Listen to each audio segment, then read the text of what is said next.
Hi guys, ఈ రోజు మన ఆఫీస్ కి మరో స్టూడెంట్ పునీత్ అనే స్టూడెంట్ వచ్చారు. తను కూడా వచ్చి యూకే 1 year అవుతుంది. ఒకసారి తన ఎక్స్పీరియన్స్ కూడా తను ఎలా ఫేస్ చేశాడు, వచ్చాక ఎలా ఉంది అనేది ఒకసారి కనుక్కొని తెలుసుకుందాం. అండ్ మాస్టర్స్ వీసా టీం నుంచి తనకి ఎటువంటి సపోర్ట్ వచ్చింది, అండ్ ఇక్కడ యూకే టీమ్ తనకి ఎటువంటి సపోర్ట్ ఇచ్చారు, అండ్ గైడ్ లైన్స్ ఎలా ఇచ్చారు అనేది ఒకసారి తెలుసుకుందాం. హాయ్ పునీత్,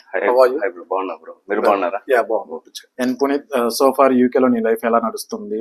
ప్రెసెంట్ బయట పార్ట్ టైమ్స్ అనేది చాలా కష్టం అని చెప్పి అంటున్నారు. నీ పార్ట్ టైం ఎలా నడుస్తుంది? ఓకేనా? అంతా ఓకే బ్రో. నేను ఫస్ట్ నుంచి పార్ట్ టైం చేస్తాను, నేను ఖాళీ లేను. వస్తానే ఫస్ట్ కృష్ణ సార్ కొద్దిగా రెఫరెన్స్ తో నేను పార్ట్ టైం కి జాయిన్ అయినాను. అప్పటి నుంచి 1 year నుంచి నేను పార్ట్ టైం చేస్తాను. ఓకే, అంత సిచ్యువేషన్ అంతా బాగానే ఉంది? అంతా బాగుంది. ఎంత వస్తున్నాయి నీకు part time? Like basic pay like 13 job. NI job చేస్తున్నాను. నీ ఎక్స్పెన్సెస్ కి మొత్తం అంతా సరిపోయింది. చెప్పు పునీత్, మాస్టర్ వీసా ఎలా అప్రోచ్ అయ్యావు, అండ్ మా టీం నీకు ఎలా సపోర్ట్ చేశారు? స్టార్టింగ్ నేను బెంగళూరులో చదువుతున్నాను.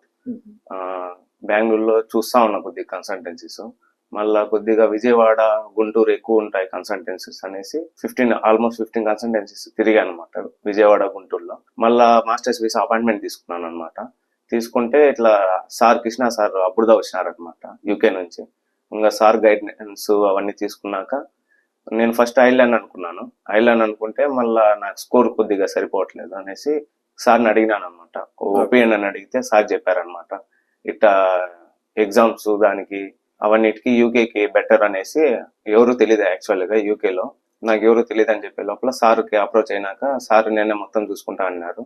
వచ్చిన తర్వాత ల్యాండింగ్, పికపింగ్ మొత్తం చూసినాను. ల్యాండింగ్ తర్వాత మళ్ళీ అకామిడేషన్ సారే చూసి పెట్టారనమాట.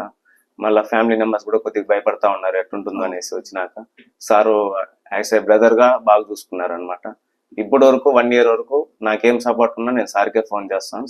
మళ్ళీ ఏదైనా ప్రాబ్లం అయినా కూడా ఇక్కడ అన్ని సారే చూసుకుంటాను అనమాట. Okay, nice Puneet. యాక్చువల్గా నేను బీబీపీ యూనివర్సిటీలో చదువుతున్నాను బ్రో. నాకు ఇప్పుడు 1 year అయిపోయింది. నాది 18 months కోర్స్ యాక్చువల్ గా. ఇప్పుడు నాకు ప్రాజెక్ట్ అవన్నీ అయిపోతుంది. యాక్చువల్ గా ఆఫీస్ వచ్చింది విషయం అంటే ఇప్పుడు ఇంటర్న్షిప్, దాని గురించి సజెషన్ తీసుకుందాం అనేసి నేను ఆల్రెడీ ఇండీడ్ వెబ్సైట్లన్నీ చూసాను అనమాట.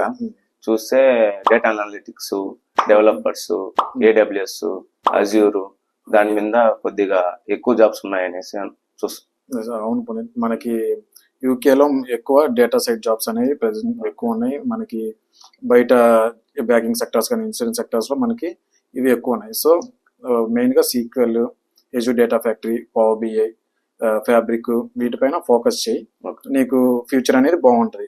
చాలా మంది కంపెనీస్ వీటిపైన స్పాన్సర్షిప్ చేయడానికి రెడీగా ఉన్నారు. Okay, thank you masters visa.